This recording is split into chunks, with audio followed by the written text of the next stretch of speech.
It was a star-studded night for the premiere of 20th Century Fox's $25 million motion picture, Hello, Dolly. The Klieg lights were bright at Grauman's Chinese Theater, signaling the kind of synthetic hoopla that has traditionally launched many a Hollywood extravaganza. There were fans and autograph hounds, even a fleet of antique studio Rolls-Royces for names that have lost their relevance for most of today's movie audience. The truth is that a movie star no longer assures the financial success of a picture. 1967 and 68, which is where the industry bent. What happened was that there were big money productions, and they started almost taking the studios down with them. There was a period there where Paramount was going to go under, or 20th was selling off part of its lot, and there was general panic in the industry. The king had died. There wasn't anybody at home in the studios. There wasn't any Louis B. Mayer or Zanuck. This was just coming off of the end of the period when actors were contracted to studios and directors and writers. When that all broke up in the mid to late 60s, people started taking those studios over, and they would turn to the filmmakers. Young directors knew something that they didn't know, which was maybe what the audiences were looking for. And so there was this climate which made it possible for me to make a lot of movies, which I know I couldn't get made now. What are you doing, Alice? I'm getting undressed. Alice, relax. Oh, relax. Stop it, Alice. Screw me. I am being honest. I am doing what I feel like doing. Well, what do you feel like doing? I feel like doing what we came up here to do. And what is that? Orgy. Have an orgy. Orgy. There was a different audience, wasn't there? There was a new audience. There was an audience that the studios didn't even know existed.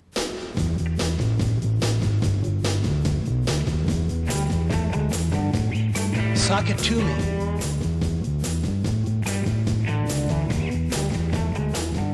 It was an audience that had been politicized by Vietnam and Watergate, whose consciousness had been changed with drugs. I think that's very important. And single standard or consensus, if you will, by which we'd lived our lives up to the 60s got questioned. Everyone. What was authority, what was virtue, what was heroism, what was male, what was female. And it was fueled partly by the music being created in the late 60s, the hippie movement. It was the blossoming of the counterculture movement that had started with Kerouac and the Beats, now picked up through the dissent over Vietnam, the honest difference of opinion and questioning of our government's motives, to the civil rights movement, questioning this injustice.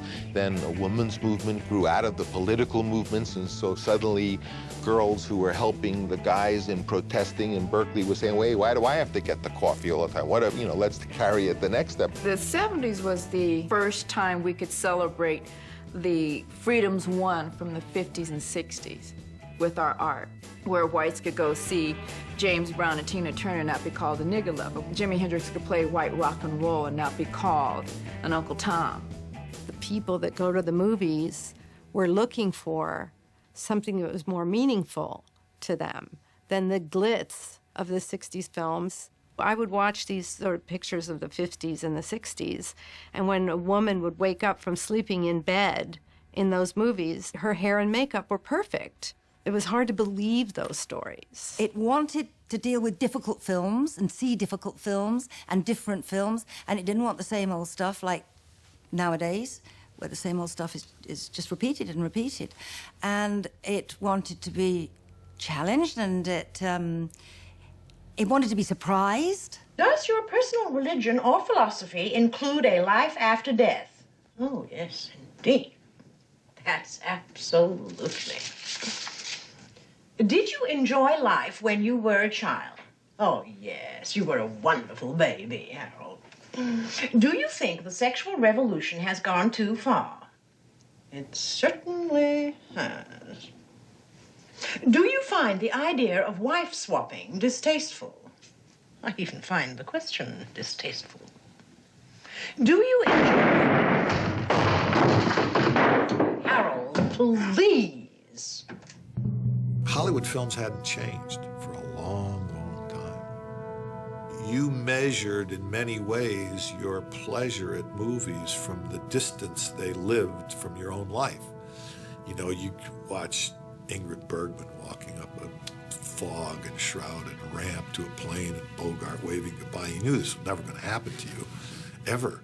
That started to change, again, with these revolutions that happened in the 60s. People wanted something that they recognized, that was part of them. It wasn't the distance from your life that was the appealing thing. In many ways, it was the recognition that that was a part of your life. Ben, what are you doing? Well, I would say that I'm just drifting here in the pool. Why? Well, it's very comfortable just to drift here. Have you thought about graduate school? No.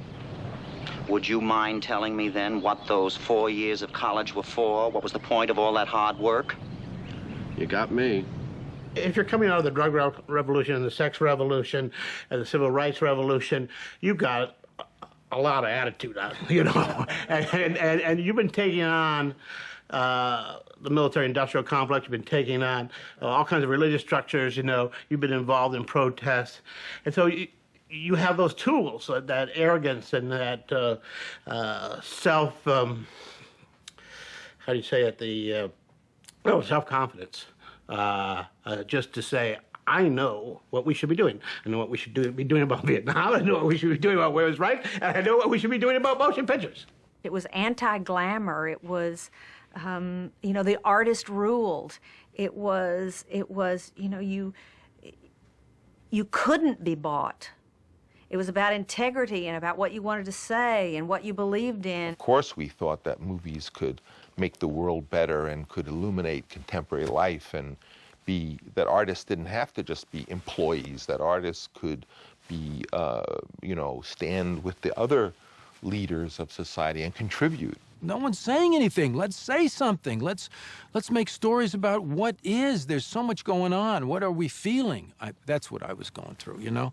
I was feeling artistic.